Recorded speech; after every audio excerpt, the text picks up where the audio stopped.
আমরা যখনই কোনো বিপদে পড়ি তখনই আমরা ভাবি যে সৃষ্টিকর্তা কেন আমাদেরকে এরকম বিপদের মধ্যে ফেললো, কিংবা সৃষ্টিকর্তা কেন আমাদেরকে বিপদ থেকে উদ্ধার করছে না, কিংবা সৃষ্টিকর্তা কেন চুপ করে আছেন।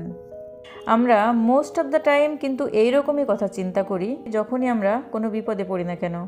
কিন্তু একটা জিনিস খেয়াল করে দেখবেন যে যখন আপনি পরীক্ষার হলে পরীক্ষা দিচ্ছেন তখন আপনার খুব প্রিয় একজন স্যার হয়তো সেই পরীক্ষার হলেই আছেন, তিনি পরীক্ষার হলে গার্ড হিসেবে কাজ করছেন।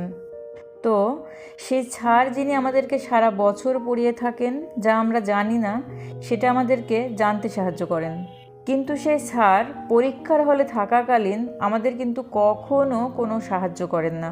তার কিন্তু সব প্রশ্নের উত্তর জানা থাকে, কিন্তু তিনি কখনোই কোনো প্রশ্নের উত্তর আমাদেরকে বলে দেন না।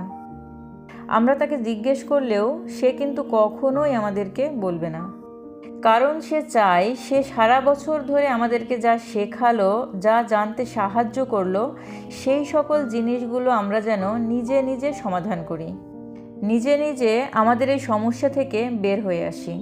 সে কিন্তু কখনোই চাইবে না সেই উত্তরগুলো আমাদেরকে বলে দিতে এবং আমরা ভালো রেজাল্ট করব, কখনোই কিন্তু চাইবে না। সৃষ্টিকর্তাও ঠিক তেমন, আমাদেরকে সারা সময় খুশি রাখতে, ভালো রাখতে যা যা করা দরকার আমাদের সাথে কিন্তু সেই কাজগুলো করে থাকেন।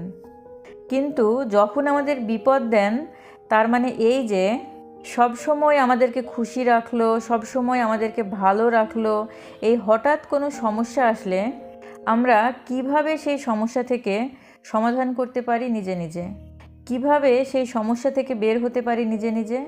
আসলে সৃষ্টিকর্তা আমাদের পরীক্ষা নেয়, ঠিক যেমন পরীক্ষার হলে আমাদের টিচার আমাদেরকে পরীক্ষা নেয়, ঠিক তেমন।